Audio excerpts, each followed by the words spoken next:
नमस्कार।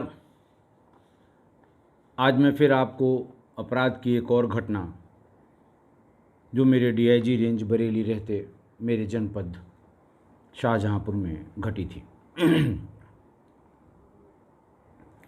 बात 14 अप्रैल 2020 की है। दोपहर 12 बजे का समय था। सुनील कुमार सन ऑफ ऋषिपाल, कस्बा कालान, बहुत ही रिमोट का थाना है शाहजहांपुर का, उसी का कस्बा है। वहाँ से वो थाने पर आए और थाने पर उन्होंने बताया कि मेरे ताऊ बालक राम पुत्र बलवंत, जो अपने दामाद विकास पुत्र चंदन गुप्ता के गांव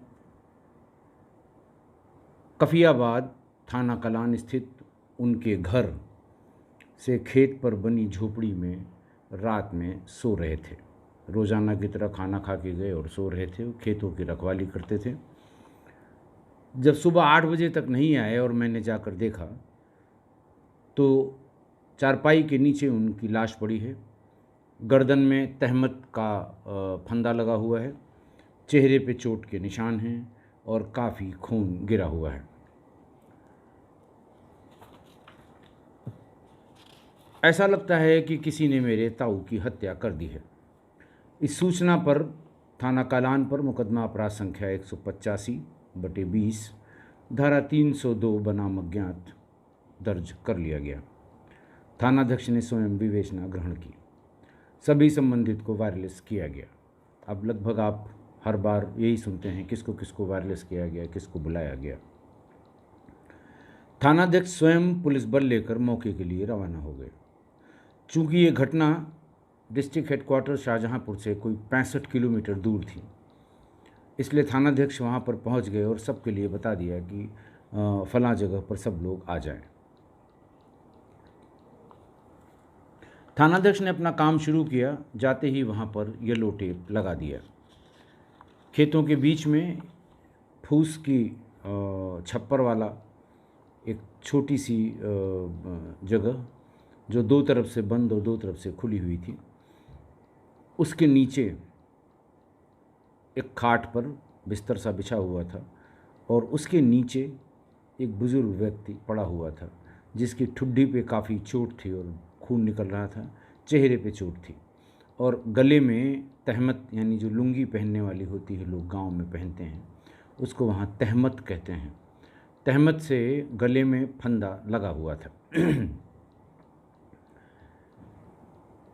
सभी लोग वहाँ पहुँच गए। चोट देखी गई, कहाँ कहाँ लगी हुई है, फंदा उसको खोला गया। फ़ोटोग्राफ जो उस समय थानाध्यक्ष थे उन्होंने अपने मोबाइल से खींच लिया। बाकी पूरे घटनास्थल को सिक्योर कर दिया गया ताकि फॉरेंसिक की टीम आके अपना काम कर सके।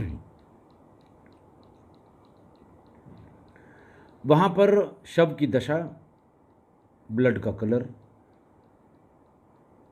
और ये सब देखकर ये अंदाज़ा लगाया गया कि ये हत्या 10 से 12 घंटे पहले हुई है। कहने का मतलब ये है कि 7 बजे जब बलवंत अपने बेटी दामाद के यहाँ से खाना खा के खेतों की रखवाली के लिए उस झोपड़ी तक आए, उसके तुरंत बाद ही उनकी हत्या कर दी। सीओ जलालाबाद और एसपी ग्रामीण भी मौके पर पहुंच गए।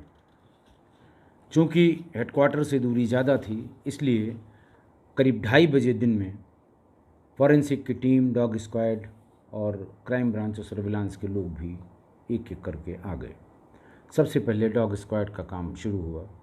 उसका कारण ये है कि इसके पहले कि वहाँ सर्विलांस वाले उसके पहले वहाँ फॉरेंसिक्स वाले जाएं, अलग अलग तरह से फ़ोटो खींचने की कोशिश करें, चीज़ों को उठाने की कोशिश करें, तो उनके अपने भी की भी स्मेल वहाँ पहुँच जाती है। सिक्योर इसीलिए किया गया था कि ताकि डॉग स्क्वाड सबसे पहले अपना काम शुरू कर दे। डॉग स्क्वाड घटनास्थल से सीधे वादी मुकदमा के गांव गया, फिर वहां से गांव के बाहर निकलने के रास्ते पर गया और वहीं खेतों के बीच से ही लौट आया, आगे बढ़ा नहीं। हैंडलर ने उसको इंटरप्रेट किया कि कोई व्यक्ति मृतक के बेटी दामाद के गांव के बाहर से आया और उसने गांव के भीतर से आकर इस झोपड़ी में लेटे हुए बलवंत की हत्या कर दी। लेकिन इससे किसी निष्कर्ष पर नहीं पहुंचा जा सकता था। कई बार उसको स्मेल करा के और ट्रैक कराया गया, लेकिन वो कहीं एंड तक नहीं पहुंच सका। हैंडलर का कहना था कि थोड़ा और स्मेल पा जाएगा तो ये कल्प्रिट तक पहुंच जाएगा। फॉरेंसिक्स का काम बाकी था। गांव वालों की भीड़ बहुत ज़्यादा थी। फॉरेंसिक यूनिट ने फोटोग्राफी और वीडियोग्राफी के बाद ब्लड सैंपल्स, जिनको खून आलूद मिट्टी कहते हैं, खून आलूदा मिट्टी, खून से सनी हुई मिट्टी, जो खून मिट्टी में गिरा हुआ था वो उसको लिया। जो चारपाई पर ब्लड था उसका केमिकल वॉश करके उसको एक सॉल्यूशन की जो बॉटल होती है सैंपल लेने की, उसमें सील किया। चूँकि डॉग खेत के रास्तों से कई बार गया और आया,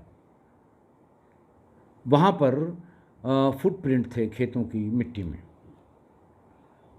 फॉरेंसिक्स वालों ने कहा कि साहब इधर से गया है, हो सकता है ये स्मेल सही पा रहा हो, हम ये फुटप्रिंट इसके पहले कि लोग और यहाँ पर फुटफॉल हो और लोग आए जाएं, हम इसका फुटप्रिंट निकाल लेते हैं। तो जो जो फुटप्रिंट थे उसके चारों तरफ एक लोहे का भी या लकड़ी का एक फ्रेम होता है, उसको धंसा के उसके ऊपर प्लास्टर ऑफ पेरिस का घोल बना के पुअर कर दिया जाता है, उसका लेवल बराबर कर दिया जाता है। थोड़ी देर बाद जब वो सूख जाता है तो उसे उठा लेते हैं। तो जो इम्प्रिंट पड़ा हुआ था उस पर ज़मीन पे, उसका नेगेटिव उनके पास आ जाता है। फिर जब वो सूख जाता है तो उसको नए प्लास्टर ऑफ पेरिस पे उसे लगा देते हैं, तो एक्चुअल प्रिंट जो फुट का होता है वो मिल जाता है। चारपाई की लकड़ी पर खून सने हुए हाथों के फिंगरप्रिंट भी थे, उन्हें भी लिफ्ट किया गया। बॉडी का पंचायतनामा करके पोस्टमार्टम के लिए जिला हेडक्वार्टर में मॉर्चरी में भेज दिया गया।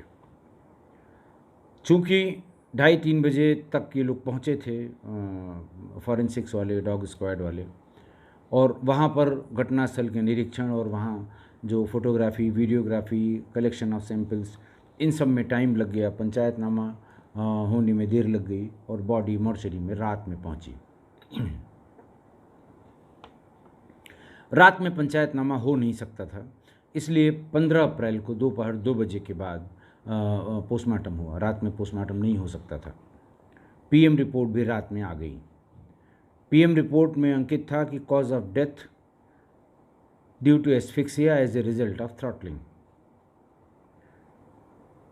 कुल 3 एंटीमॉर्टम इंजरीज उसके चेहरे पर थीं। 2 तो छोटे लेसेरेशन थे और एक लेसेरेटेड वुंड था ठुड्डी वाला, जिससे काफ़ी ब्लीडिंग हुई थी। कहने का मतलब कि गला दबाने के कारण और सांस रुकने से मृतक की मृत्यु हुई है। शव को अंतिम संस्कार के लिए उनके परिजनों को सौंप दिया गया। अंतिम संस्कार के बाद थाने की पूरी टीम, इंस्पेक्टर जो स्वयं विवेचक थे, उनको लेके गांव में पहुंच गई। परिवार वालों के बयान लिए गए कि पहले पूरा बैकग्राउंड समझा जाए, फिर क्या हो सकता है ये समझा जाए। अगर परिवार वाले किसी तरफ इंगित करते हैं तो उनसे भी पूछताछ की जाए। जो इनिशियल बातचीत हुई उससे ये पता लगा कि मृतक बालक राम, उसकी आयु लगभग 80 वर्ष थी। बुज़ुर्ग आदमी था, बहुत बुज़ुर्ग था। ये 3 भाई थे। मृतक भाइयों में सबसे बड़ा था। मृतक के कोई बेटा नहीं था, उसकी 3 बेटियां ही थीं और तीनों की शादी हो चुकी थी। सबसे बड़ी सुनीता, बीच वाली सीमा और सबसे छोटी रीना। तीनों की शादी उसने वहाँ से, पड़ोस का जनपद फर्रुखाबाद बहुत नज़दीक पड़ता है, तो वहाँ के गांव में शादियाँ इन तीनों की गई थी। सबसे छोटी लड़की रीना का पति अपने मूल स्थान को छोड़कर कस्बा कलान में ही घर बनाकर छोटा मोटा व्यापार करता था। मृतक अपने छोटे भाई राजेंद्र के घर पे रह के खाता पीता था। मृतक के पास कुल 5 बीघे जमीन थी। इसी बीच में कुछ दिन पहले मृतक ने बिना किसी को बताए, यानी बिना अपनी लड़कियों को बताए हुए, बिना उनके कॉन्फिडेंस में लिए हुए 2 बीघा ज़मीन 2 लाख रुपए में बेच दी। जब तीनों लड़कियों और दामाद लोगों को पता लगा कि इन्होंने बिना किसी को बताए ये 2 बीघे ज़मीन बेच दी है, तो उन्होंने इसका विरोध किया। ज़्यादा विरोध करने पर मृतक ने सबसे छोटी वाली बेटी रीना को 80,000 रुपये और बीच वाली सीमा को 50,000 रुपये दे दिए। सुनीता को एक पैसा नहीं मिला। सुनीता को पता लगा तो उसने भी आके झगड़ना शुरू किया अपने पिता से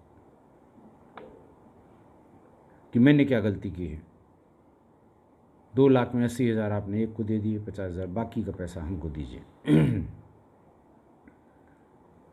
उसने कहा देखो, हमारा काफ़ी पैसा जो हर साल हम अपनी फसल को बेच के इकट्ठा करते हैं वो राजेंद्र के पास है, अपने छोटे भाई के पास, जिनके यहाँ वो रहता था। मैं राजेंद्र से लेके तुमको पैसा दे दूंगा, परेशान होने की ज़रूरत नहीं है।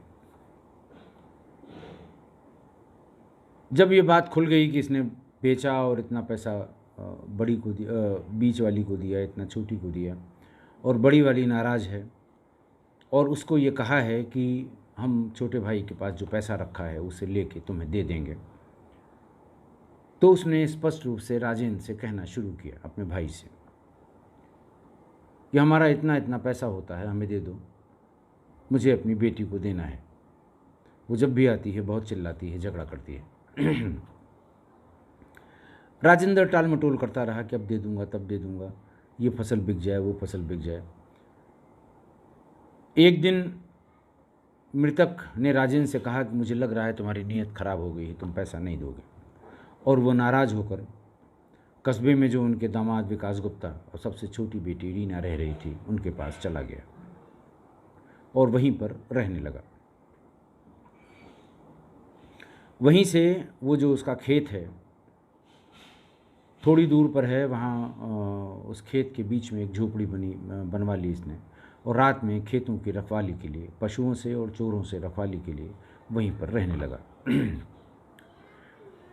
गांव वालों के और पड़ोसियों के बयान भी लिए गए। सभी ने बताया कि मृतक की किसी से कोई रंजिश नहीं थी।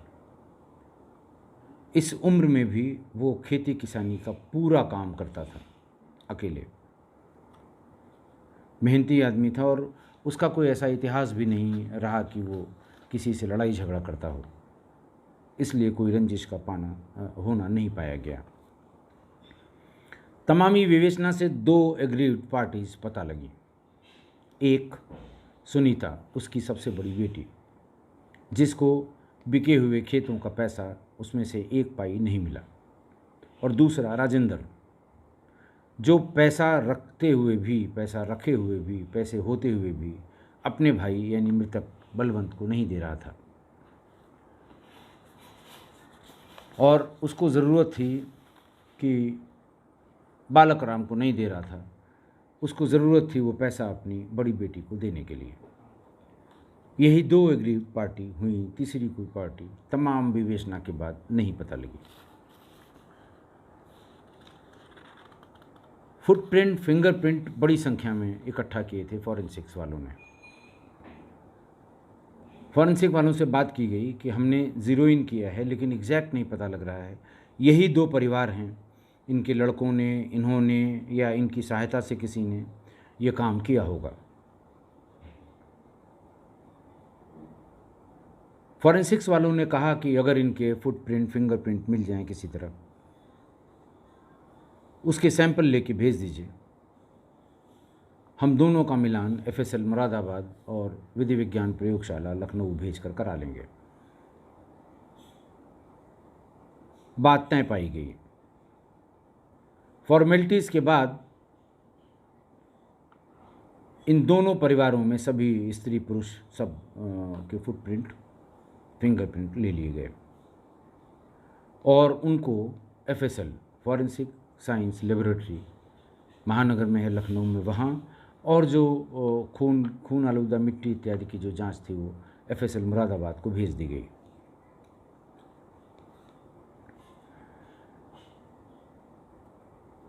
जब ये तय हो गया कि इन्हीं दो परिवारों में से कोई है, तो डॉग हैंडलर से बात की गई कि जो भी है इन्हीं दो परिवारों में है, लेकिन एग्जैक्ट कैसे पता लगे? हमारे पास कोई एविडेंस नहीं है। जो एविडेंस मौके पे मिले हैं उनको मैच कराने के लिए एफएसएल भेजा जा चुका है। बयान देने को कोई तैयार नहीं है, कारण दूसरा कोई पता नहीं लगता, रंजिश किसी से है नहीं। डॉग हैंडलर ने कहा कि अगर आपने सीन ऑफ क्राइम को प्रिजर्व कर रखा है, कोई उसमें गया नहीं उसके बाद से, तो एक बार ट्राई करने में कोई हर्ज नहीं है। आप इन दोनों परिवार के सभी लोगों को बुलवाइए और एक बार फिर हम स्मेल से ट्राई करते हैं। हो सकता है हमें कोई डायरेक्शन मिल जाए, विवेचना की हमें कोई दिशा मिल जाए। अगले ही दिन इन दोनों परिवारों को और जो इसके तीसरे भाई थे उनके भी परिवारों को, हालांकि उसका इससे कोई लेना देना नहीं था, संख्या बढ़ाने के लिए कि डॉग सही जगह पहुंचता है कि नहीं पहुंचता है, इन सारे लोगों को 10-12 लोगों को इकट्ठा किया गया, स्त्री पुरुष सबको घटनास्थल के पास इकट्ठा किया गया, खड़ा किया गया। पहले लाइन में खड़ा किया गया, फिर भीड़ की तरह, क्राउड की तरह खड़ा किया गया। और पहली बार में डॉग को, जैक नाम था डॉग का, और उसके रिज़ल्ट बहुत अच्छे थे अब तक के, खासकर चोरी की घटनाओं में बहुत अच्छे रिज़ल्ट दिए थे जैक ने। डॉग हैंडलर ने बताया कि साहब जैक से ट्राई कराते हैं, कोई हर्ज नहीं है, कोई डायरेक्शन मिल जाएगा ठीक है, नहीं तो कोई बात नहीं, विवेचना आप कर ही रहे हैं। जैक को एक बार वहाँ आसपास जो खाट थी उसके अगल बगल अच्छी तरह से स्मेल कराया गया। वो भाग के गया और भीड़ में उसके भाई राजेंद्र के सामने खड़ा होकर भौंकने लगा। हैंडलर से पूछा गया, बोले साहब ऐसा है कि बहुत स्मेल लगता है, वीक है, क्योंकि अगर स्मेल प्रॉपर मिल जाती तो अब तक ये इनको खींच के गिरा लेता। ये हुआ, फिर से ट्राई किया जाए। दोबारा भीड़ में उसको, राजेंद्र को इधर उधर करके पहले वाली पोजीशन को चेंज करके फिर डॉग से स्मेल कराई गई, और डॉग ने स्मेल करके फिर वो गया उसके पास तक, लेकिन वो जो तेज़ी होती है वो तेज़ी डॉग में नहीं मिली। हैंडलर का कहना था कि साहब स्मेल बहुत वीक हो गई है, 4 दिन 5 दिन हो गए हैं, लेकिन आप देख लीजिए, हो सकता है इससे कोई आपको विवेचना में सहायता मिल जाए।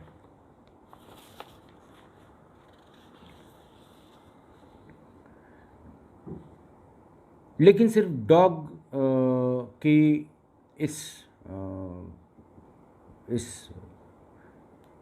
जो उसने ट्रैक किया, या डॉग के इस जो उसका काम है सूंघना, सूंघ के वहाँ तक पहुँचाना, सिर्फ इससे आप किसी को गिरफ्तार करके जेल नहीं भेज सकते। आपको एविडेंस की ज़रूरत पड़ेगी। ये एविडेंस में नहीं माना जाएगा। ये सिर्फ इन्वेस्टिगेशन की दिशा तय करने के लिए, और जहाँ आप बिल्कुल अंधेरे में खड़े हों वहाँ पर कभी कभी ये बिल्कुल 100% क्लिक कर जाता है, इसलिए इसको यूज़ किया जाता है। एविडेंस के नाम पर एफएसएल जो मिलान के लिए फुटप्रिंट, फिंगरप्रिंट और बाकी चीज़ें गई थी, उसके सिवा इन्वेस्टिगेशन में कुछ भी नहीं था। एसपी शाहजहांपुर से डेमी ऑफिशियल लेटर्स भिजवाए गए डायरेक्टर एफएसएल को कि इसको जल्दी कर दिया जाए, ये इसकी प्रायोरिटी थोड़ा पहले कर दी जाए, क्योंकि ज़रूरी है हमारे क्राइम के लिए। जुलाई में एफएसएल की रिपोर्ट आ पाई, और राजेंद्र की फुटप्रिंट और फिंगरप्रिंट मौके पर, यानी सीन ऑफ क्राइम पर उठाए गए फुटप्रिंट और फिंगरप्रिंट से मेल खा गए।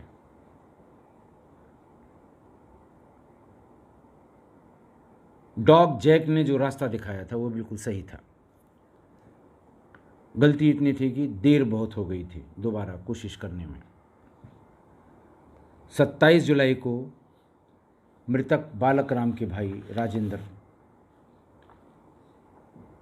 पुत्र बलवंत, रेजिडेंट ऑफ कफियाबाद, थाना कलान शाहजहाँपुर को गिरफ्तार कर लिया गया और सारे फॉरेंसिक एविडेंस और गवाहों के बयान के आधार पर 26 अगस्त 2020 को चार्जशीट नंबर 240/20 कोर्ट में सबमिट कर दी गई। राजेंद्र अभी भी जेल में है और फॉरेंसिक एविडेंस इतने पक्के हैं और इतने पर्याप्त हैं कि हमें और प्रोसिक्यूटर्स को ये पूरी उम्मीद है कि राजेंद्र को उसके किए का फल न्यायालय से ज़रूर मिल जाएगा। आज की घटना वैसे तो सामान्य हत्या की घटना है, रोज़ रोज़ का तमाशा है इस तरह की घटना। बेटे ने बाप को, बाप ने बेटे को, भाई ने भाई को, बहन ने भाई को, पति ने पत्नी को, पत्नी ने पति को। ये हमारे परिवेश में बहुत सामान्य घटना है। हालांकि इस तरह की घटनाएं पहले कम होती थी जब हमने नौकरी शुरू की थी, बहुत रेयर इस तरह की घटनाएं होती थी। लेकिन जब से ये कम्युनिकेशन का साधन बहुत ज़्यादा हो गया है, हर आदमी के हाथ में एक पूरी दुनिया होती है मोबाइल के नाम पर, तब से इन घटनाओं में इजाफा हुआ है, बहुत बढ़े हैं और रिश्तों का कत्ल आम बात हो गई है। पुलिस के लिए काम बढ़ गया है। घर के भीतर की हुई हत्या, आपस में हुई हत्या, काम उतना ही पुलिस को करना पड़ता है। तो ये सामान्य हत्या थी जो पैसे और ज़मीन के कारण हुई। लेकिन देखने वाली बात यह है कि 75 साल के एक व्यक्ति ने 80 साल के अपने बड़े भाई को सिर्फ इसलिए मार दिया कि भाई अपना पैसा जो उसके पास था, रखा हुआ था, यानी राजेंद्र के पास था, उसको वो मांग रहा था। पैसा न देना पड़े इसलिए उसे मार दिया गया। अब आप सोचिए, 75 और 80, यानी कम से कम 70 साल होशो हवास में वो दोनों साथ साथ ग्रोन अप हुए, पले, पढ़े, शादी हुई, एक ही साथ रहे। 70 साल का समय बहुत होता है और सामान्य परिस्थितियों में मृतक बालक राम, जिनकी उम्र 80 साल थी, बहुत ज़्यादा से ज़्यादा 5 साल 6 साल और चलते, लेकिन उसके पहले ही सगे भाई ने उनकी हत्या कर दी।